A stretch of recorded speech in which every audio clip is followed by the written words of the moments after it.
National automated clearing house. It is one of the mode, notch mode అనేటువంటిది మనకు ఇప్పుడు present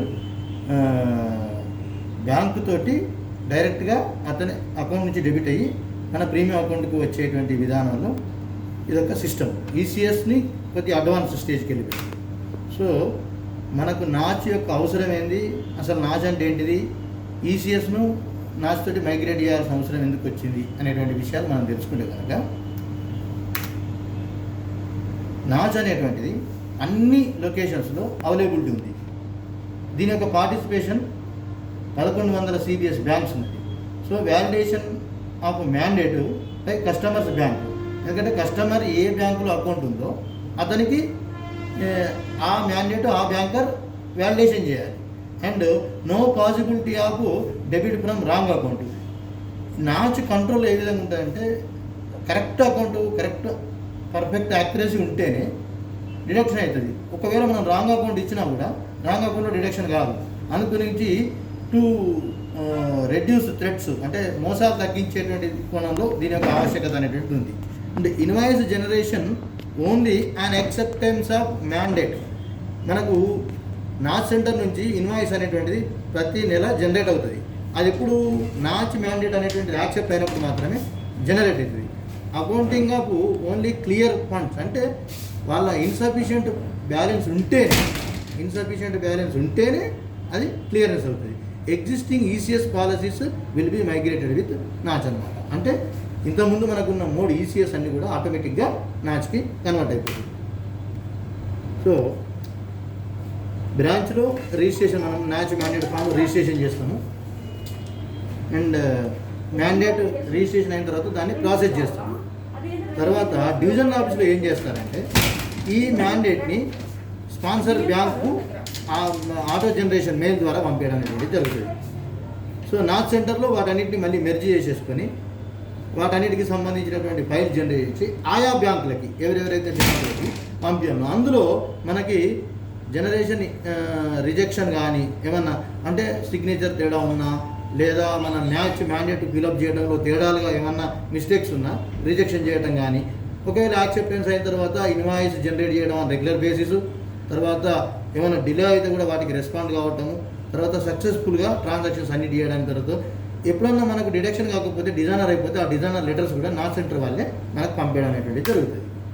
so mandate management process ఏ విధంగా ఉంటుంది అంటే, first submission mandate two branch ఆఫీస్లో మనం మ్యాండేట్ సబ్మిట్ చేస్తాం. సబ్మిట్ చేసిన తర్వాత డివిజనల్ ఆఫీస్ వాళ్ళు ప్రాసెస్ చేస్తారు. ఎక్కడికి? నోడల్ బ్యాంకు నుంచి ఎన్పిసిఏ నుంచి కస్టమర్ బ్యాంక్. దీన్ని ఈ నోడల్ బ్యాంక్ ఇంతకుముందు మనకి ఈసీఎస్ ఉండే, ఈసీఎస్ అనేది లేదు కాబట్టి ఇప్పుడు నాచ్. సో ఫస్ట్ మనం బ్రాంచ్లో రిజిస్ట్రేషను, తర్వాత డివిజనల్ ఆఫీస్ వాళ్ళు ఎస్కలేట్ చేయడము, తర్వాత దాని నుంచి నోడల్ బ్యాంకు ఎన్పిసిఐ క్లియరెన్స్కి వెళ్ళడము, కస్టమర్ బ్యాంక్కి వెళ్ళి వ్యాలిడేట్ అయిపోతుంది.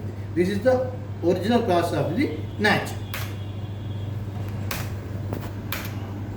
ఇది మీరు అందరూ చూసే ఉంటారు చాలాసార్లు. ఇది నాచ్ మ్యాండేట్ ఫామ్ అంటారు. ఇది ఆల్ ఇండియా లెవెల్లో మన ఎల్ఐసికి మిగతా చోట్ల కూడా ఈ విధంగానే ఉంటుంది. ఇందులో కొద్దిగా మీరు అబ్జర్వ్ చేసుకుంటే కనుక ఈ నాచ్ మ్యాండేట్ ఫిలప్ చేయడం అనేటువంటిది వెరీ క్రూషియల్ స్టేజ్. మనం పాలసీ కంప్లీట్ చేసే టైంలో నాచ్ మ్యాండేట్ను చాలా యాక్యురసీగా ఫిలప్ చేయాల్సినటువంటి అవసరం మనకు ఉంది. సో నాచ్ మ్యాండేట్ ఈ విధంగా ఉంటుంది. ఇన్ని కాలమ్స్ ఉంటాయి. వీటిలో ఏమేమి చేయాలో ఒక్కొక్క కాలం గురించి మనం తెలుసుకుందాం. How to fill mandate form. First ఇక్కడ లెఫ్ట్ సైడ్ ఇక్కడ క్రియేట్, మాడిఫై, క్యాన్సల్ అని ఉంది.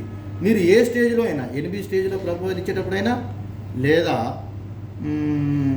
ఆల్టరేషన్ అప్పుడైనా, ఇంకో సందర్భంలో కావచ్చు. అంటే ఆల్రెడీ ఇయర్లీ మోడో, హాఫ్ ఇయర్లీ మోడో ఉంటే నాచ్లో చేయాలంటే మనం ఆల్టరేషన్స్లో ఇస్తాం. అప్పుడు కూడా క్రియేట్ కాలంలో టిక్ చేయండి.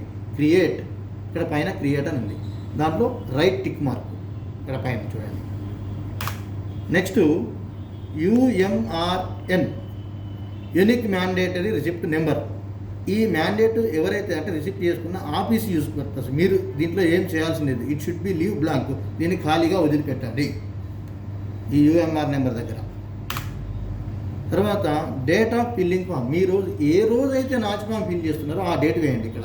ఇక్కడ మనకు ఒక డేట్ ఉంటుంది, మళ్ళీ ఇక్కడ ఒక డేట్ ఉంటుంది. ఈ డేట్ గురించి వచ్చినప్పుడు దీని గురించి ప్రస్తావిస్తాం. అంటే పాలసీ కంప్లీషన్ డేటా లేదండి, ఇది ఏ రోజైతే మీరు ఫామ్ నింపుతున్నారో, పాలసీ వాళ్ళ కంప్లీట్ రేపు కూడా నింపచ్చు. అవును.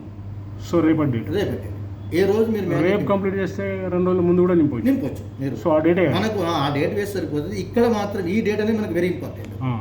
ఈ డేట్ గురించి ప్రస్తుతం నేను తీసుకొస్తాను మళ్ళీ మీకు.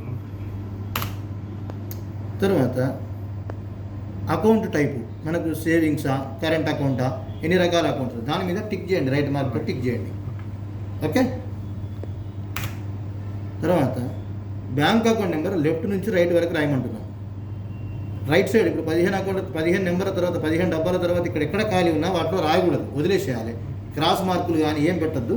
లెఫ్ట్ ఫస్ట్ కాలం నుంచి స్టార్ట్ చేసి రైట్ వరకు ఎంతవరకు 15 అయితే 15, 11 అయితే 11, ఎన్ని అయితే అని నింపేసేయండి.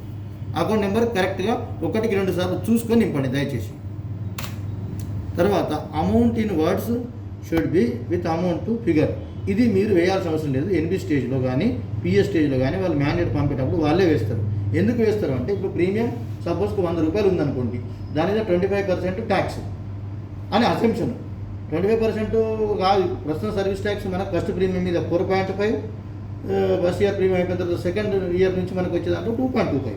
కాబట్టి ఫ్యూచర్లో అప్ టు 25 మన లాంగ్ టర్మ్ కాంట్రాక్ట్స్ కాబట్టి అప్ టు 25% వరకు పెరిగినా కూడా మనకు ఇబ్బంది లేకుండా 25% అనేది మన కార్పొరేషన్ తీసుకోవడం జరిగింది. అంటే 100 రూపాయల ప్రీమియం ఉంటే 25% యాడ్ చేస్తే ఎంత అవుతుంది? 125 రూపీస్ అవుతుంది. 125 రూపీస్ని నెక్స్ట్ 100 కన్వర్ట్ చేస్తే ఎంత అవుతుంది? 200 రూపాయలకు మీకు ఇక్కడ మ్యాండేట్ ఫిల్అప్ అవుతుంది. డిడక్షన్ అయ్యేది మాత్రం ప్రీమియం అమౌంట్ ఎంత ఉందో అంతే అవుతుంది. రేపు పాలసీ హోల్డర్ కూడా మెసేజ్ ఏమని వస్తుందంటే, ఫర్ ఎగ్జాంపుల్ 100 రూపాయల ప్రీమియం ఉంటే 200 రూపాయల ప్రీమియంకు మీ మ్యాండేట్ మేము యాక్సెప్ట్ చేసామని వస్తుంది. ఇంతలో కస్టమర్ కన్ఫ్యూజ్ అయ్యి మీకు ఫోన్ చేయవచ్చు. మీరు చెప్పాల్సిన విషయం ఏంటంటే, సార్ సర్వీస్ ట్యాక్స్ ఇంత ఉంటుందనే ఉద్దేశంతో అంతకు మ్యాండేట్ కార్పొరేషన్ నింపుతుంది, మీకు డిడక్షన్ అయినప్పుడు మీరు చెప్పండి సార్, మీరు మీ ప్రీమియం అమౌంట్కు సర్వీస్ ట్యాక్స్ కలుపుకొని మాత్రమే అవుతుంది, కానీ మొత్తం మీకు ఎంతకైందో అంత కాదు సార్ అని చెప్పాలి. నెక్స్ట్ సెలెక్ట్ ఫ్రీక్వెన్సీ అంటే ఏ మోడ్, మంత్లీ మోడా, క్వార్టర్లీ మోడా, హాఫ్ ఇయర్లీ మోడా, ఇయర్లీ మోడా. దాని లెఫ్ట్ సైడ్ అవ్వ మంత్లీకి లెఫ్ట్ సైడ్ ఉంటుంది చూడండి, క్వార్టర్లీకి లెఫ్ట్ సైడ్ ఉంటుంది. సో ఇప్పుడు సపోజ్కి మీరు ఇన్లో టిక్ చేయాల్సింది మంత్లీ, ఇది ఇక్కడ టిక్ చేస్తే క్వార్టర్లీకి వెళ్ళిపోతుంది.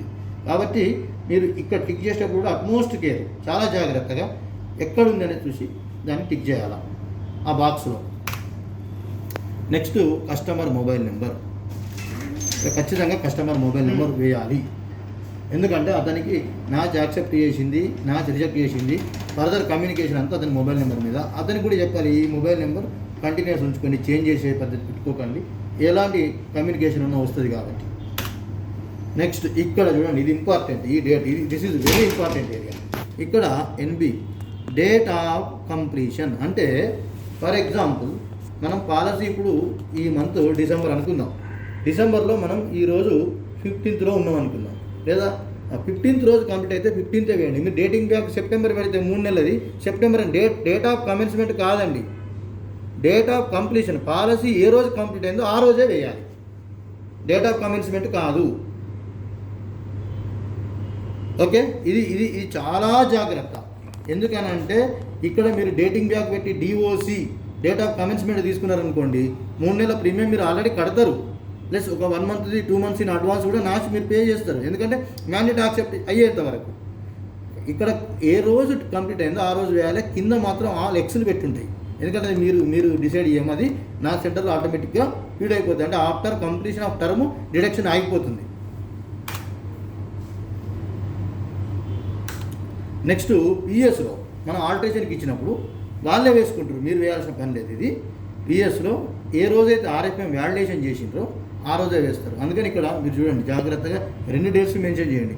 Date of filling of form, ఏ రోజు ఫిల్అప్ చేస్తున్నారో అది, ఏ రోజు కంప్లీషన్ ఏ రోజు అనేటువంటిది ఇక్కడ, ఈ 2 డేట్స్ మాత్రం చాలా జాగ్రత్త. నెక్స్ట్ సిగ్నేచర్, ఈ 3 ప్లేసులు ఇచ్చారు కదా అని చెప్పేసి మనకు అవసరం ఏంటంటే స్పెసిఫిక్ సిగ్నేచర్ 3 సంతకాలు పెట్టిస్తాం, ఏదో ఒకటి యాక్సెప్ట్ అవుతుంది అనేటువంటి ఒక దీంట్లో ఉన్నది, అది కరెక్ట్ కాదు. ఒకటే సిగ్నేచర్ ఫస్ట్ లెఫ్ట్ స్టార్ట్ చేయాలి. కస్టమర్ది only 1 signature, more than 1 signatures అవసరం లేదు. ఒక సిగ్నేచర్ కరెక్ట్గా బ్యాంకులో ఎలా ఉందో అలాగే పెట్టాలి. ఇవన్నీ పెడితే మిస్టేక్ అయ్యే అవకాశం ఉంటుంది. ఇప్పుడు రెండో సిగ్నేచర్ ఎప్పుడు పెట్టాలి? 1, 2ది ఒకవేళ అది జాయింట్ అకౌంట్ హోల్డర్స్ అయితే 2 సంతకాలు పెట్టాల్సిన అవసరం ఉంది. అప్పుడు ఇక్కడ 2 సంతకాలు పెట్టి 2 names. So this is all about how to fill the match mandate form. Thank you, Vamsi Krishna sir. Sir is our HGA and a very dynamic person, and fully knowledgeable person. Thank you very much. Let us utilize this opportunity, friends. ఏమైనా doubt ఉంటే video చూసుకోండి.